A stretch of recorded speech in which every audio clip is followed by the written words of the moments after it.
I'll never forget the impact that you had on Mark O'Brien, Corporal Mark O'Brien. You remember that? Yeah. So this Marine lost an arm and a leg to an RPG in Ramadi. I think it was Ramadi. It was. And Bo calls me. He's like, hey, you remember O'Brien? I was like, yeah, tall kid. I think maybe 3rd or 4th squad on the big end. He said, I just got a phone call to go present him his Purple Heart at Bethesda National Naval Medical Center. Amputee ward. I was like, how in the hell how did they find you, number one? Number two, how's a gunny going to present a corporal a Purple Heart? I just got back from Afghanistan. I remember this. And I got a phone call from the regimental Sergeant Major Bolton. And then you hung up on him? Yeah, because I thought he was fucking with me. Right. Yeah, and he called me right back and said, no. And he said, listen, were you the senior drill instructor for doing such and such? I said, oh, goddamn. Here we go. I said, please tell me, Sergeant Major, I just got back from Afghanistan. I can't handle an allegation right now. I said, no, double dog. It ain't nothing like that. He said, you got a Marine right now in Bethesda missing his arm and his leg.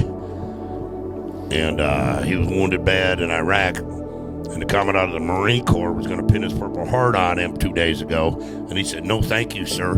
I want my senior drill instructor, Staff Sergeant Bodette, to do it. And the commandant looked at his staff and said, well, get that senior drill instructor up here then. He said, get your ass to Bethesda. I've already got your orders. Yeah. And I drove to Bethesda, and I walked in there. And there was a couple generals there and admirals and shit. Of course, the commandant wasn't there.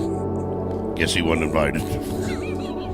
Invitation only. Your second string, buddy. Your second string. Well, I walked in, first of all, and I had all my uniforms with me because I was in constant contact with the female readiness casualty officer, which is a female, but she was a full-bird colonel. Her name was Colonel Franks. I still remember.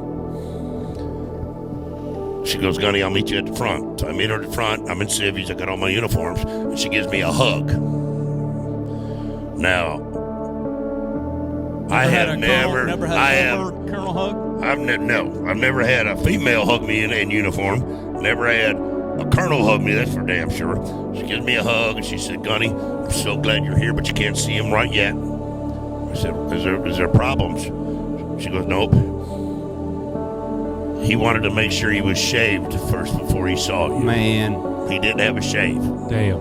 Didn't have an arm or a leg either. But he didn't have an arm or a leg, but he wanted to shave before he seen the senior drill instructor. Damn. I said, ma'am, what uniform do you want me in?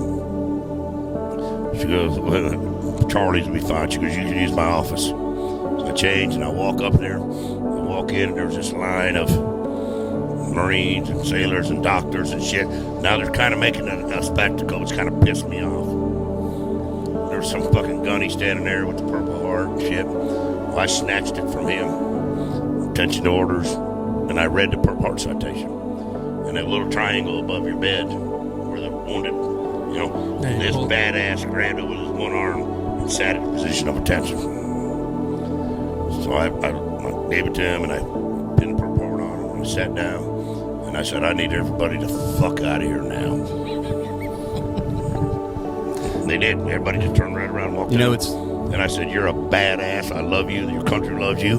He said, you know what, sir? When I was laying there wounded, I thought, what will my senior drill instructor do right now? And he said, you always told us as long as we made it through boot camp and we were not a piece of shit and you needed us, you'd be here and you're here.